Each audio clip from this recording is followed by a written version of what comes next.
It's been an active spring of weather in North Georgia, including our highest number of tornadoes on record in the month of May in this North Georgia region. So a lot of us who might be watching this stream right now, or friends of you, may have been in a tornado warning, or maybe have experienced extreme weather, severe weather, or a tornado could have touched down close to your house.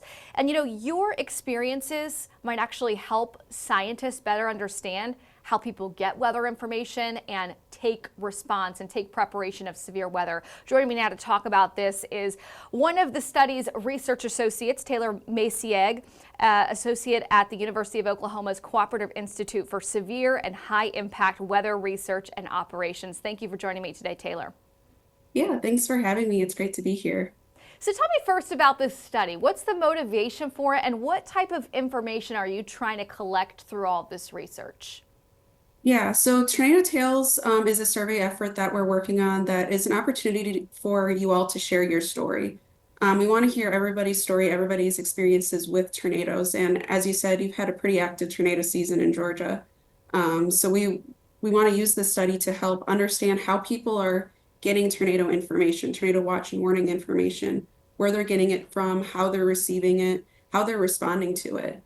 And recently, in the National Weather Service, when they're putting warning information out, they now issue these impact-based warnings where they're listing some of those impacts higher up in the warning. Why is it important to go even a step further? Yeah, that's a great question. We want to understand, again, how you're receiving that information so we can put that information in the way that's most understandable. Sometimes in the warning messages, they can be very short.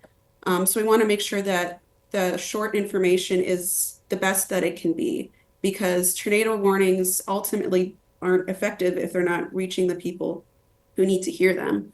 So understanding how people receive information can help us tailor those messages. So when you get them in those short messages, that it's as effective as it can be. And you bring up so many great points. And Taylor, one of the things that we always stress when we have big severe weather events here in North Georgia is that we want people to have multiple ways to get warnings. Can you talk to us about some of those key mainstream ways that people can receive warning information? Yeah, so a lot of people that we've been finding in some of the survey responses is that television, so tuning into your local broadcast is a great way to get information, but we're also seeing people are getting information through social media, through just going onto web pages on the internet, and most commonly even just talking to family and friends.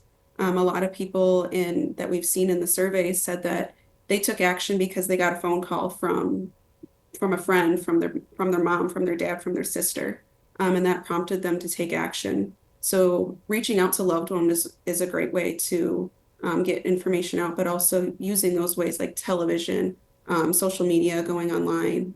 And of course, traditionally, we've got the NOAA weather radios. Those are also important ways to get messages, especially at night when you're sleeping. Yeah, and the modern day version, I would say, of a NOAA weather radio is also, those wireless emergency alerts on your phone. I know they don't prompt every single severe thunderstorm warning, but if it's one of those catastrophic severe thunderstorm warnings, a flash flood emergency, a tornado warning, that also alerts your phone. So you bring up a great point with the at night warnings.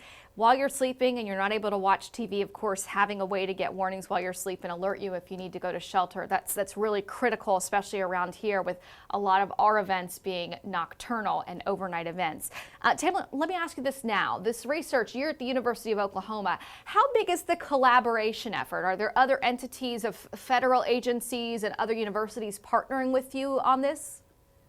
Yeah, we're working collaboratively with the National Severe Storms Lab here in Norman, Oklahoma.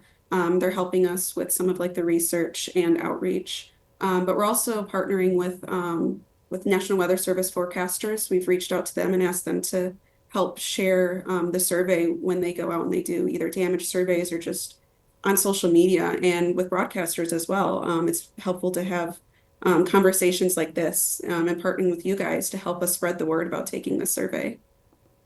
And you mentioned reaching out to broadcasters, and we're all over the country, as is the National Weather Service. How wide are you trying to go with your spread of trying to get that information from different people across different parts of the country? Yeah, we're going everywhere that there's been a tornado. We're asking all broadcasters to help share no matter where they are in the country. We focused this year on parts of the country that have gotten tornadoes. We obviously haven't reached out to an area that hasn't had any tornadoes yet this year. But if you get a tornado, we're reaching out. We want to know everywhere in the country, not just what's our traditional. We think of places that get tornadoes. We want to know your story from everywhere in the country. And that really goes for, storms that only produce an EF0 versus storms produce an EF3. It's still impacting lives and property that are out there, correct? Yes, that is correct. We want to study all tornadoes. We know a lot of times, traditionally, it's the big bad tornadoes that get studied, but those are very rare. And we want to know what people are doing on your quote unquote typical tornado days, because those are more common. And we want to know what people are doing, during your regular, if you want to call it that, tornado days. And here in Georgia, we see them year round. So we're sending this survey information out to our audience. Now, what types of questions are you asking people when they go on to the survey? Are they open-ended questions? Are they questions about their experience? Or is it, yes, I received information, or no, I didn't? What types of questions are you asking? Yeah, so all of the above. We have an array of questions. We keep it completely anonymous. We don't collect any identifying information. And you can share as much as or as little as you want. We've got some questions that are just yes, no, or multiple choice, and we do have some that are open-ended. So you can have that opportunity to share more details about what happened and what you did. And all of those questions are important to us. So how long does it take you to go through all that information, and when do you think you'll have some preliminary results to eventually feed down the line to those who implement warnings and decision makers as well? Yeah, we hope to share these results publicly as soon as we can analyze them. We have annual reports that we share online. That's kind of a high level overview of what we've collected for the year. But what we want to do is we want to dig more deeper into that. And that's going to take a little bit more time just because we get so much data and we want to analyze it as best as we can. So that will take a little bit longer. And what we do hope is over time we keep the survey open year round, and over multiple years is our goal. So we hope to create a database of just a large amount of data that we can start collecting over time to see the patterns, to share then with the forecasters, with weather communicators, and saying, hey, these are themes that we're seeing over time and across a lot of areas. Why is it important to you? Why personally? Why are you motivated to do this research with University of Oklahoma? So what motivates me is I don't want people to have that same fear that I had when I was younger. So anything I can do with helping the tornado warning process and making sure that the warnings get to the people who need to receive them is important for me. So people don't have that same kind of fear that I had, helping the scientists figure out the best way to get the information to those who need it. Perfect. And if you had to kind of summarize what this study is about in 30 seconds, what would you tell people? I would say that Tornado Tales and the survey it's an opportunity for you to share your story.